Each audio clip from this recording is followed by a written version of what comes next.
મોદી સાહેબે કાલે કીધું કે પેટ્રોલ ડીઝલનો વપરાશ ઓછો કરો, અને બીજી એક ખાસ વાત કે એમણે એવું કીધું કે બને તો આ 1 વર્ષમાં સોનું ખરીદશો જ નહીં.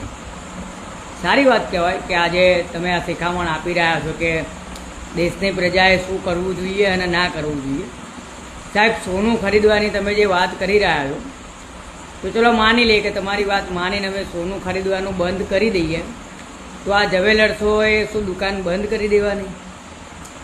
જે આ સોનીઓ એ પોતાનો ધંધો છે એ ધંધો શું આ 1 વર્ષ માટે એમણે બંધ કરી દેવાનો? સાહેબ, ચલો માની લો એ બંધ પણ કરી દે.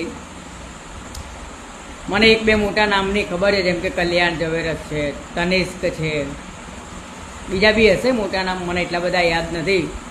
રાજકોટ જેવું સિટી હોય, અમદાવાદ હોય, બોમ્બે, બેંગ્લોર, એ બધી જગ્યાએ મોટી મોટી બ્રાન્ડ હશે. તો શું એ બધી દુકાનોના સાહેબ તાળા મારી દેવાના? એમના શોરૂમને તાળા મારી દે, પણ એ શોરૂમના હિસાબે ત્યાં નોકરી કરતા જે કોઈ ભાઈ બહેન હોય અને જે પરિવાર નભતો હોય એમના ઉપર, તો એ લોકોનો શું વાંક ગુનો? એ લોકોનો કંઈક તો વાંક હોવો જોઈએ ને સાહેબ. તો જ તમે આવું કહેતા હશો ને કે દેશની પ્રજાએ આ 1 વર્ષમાં સોનું ખરીદવાનું બંધ કરી દેવું જોઈએ. સાહેબ, એ સોનું બંધ કરી દેશે તો આ સોની સમાજ જશે ક્યાં?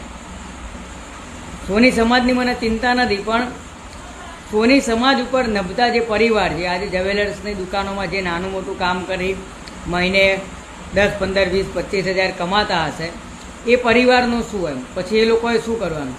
શું તમારી સરકાર પાસે આનું કોઈ પ્રાવધાન છે? શું તમે આના માટે કોઈ એજન્ડા વિચારેલો છે?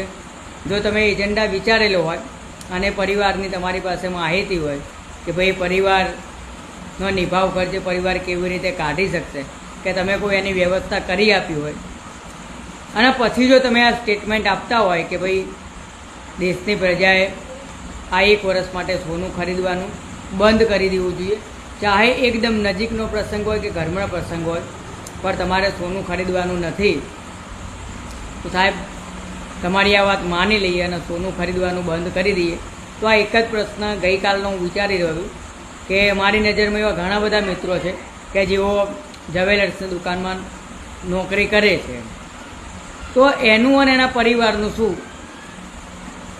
જો મિત્રો તમે પણ આ ધંધા સાથે સંકળાયેલા હોય અને તમને મોદી સાહેબના સ્ટેટમેન્ટથી કોઈ તકલીફ ના હોય, તો આ વિડીયો તમારા સુધી રાખજો અને તમારા જેવા મિત્રો સાથે પણ શેર કરજો, જેથી કરીને આપણે આશા રાખીએ કે સરકાર સુધી આપણી રજૂઆત પહોંચે અને તમારી દુકાન કે તમે જ્વેલર્સ શોપ ચલાવતા હોય અને એના પર નભતા કોઈ પરિવાર હોય તો એની વ્યવસ્થાનું શું હોય, એના માટે સરકાર કોઈ પ્રાવધાન કરે અથવા બીજી કોઈ ધંધો રોજગારની વ્યવસ્થા કરી આપે.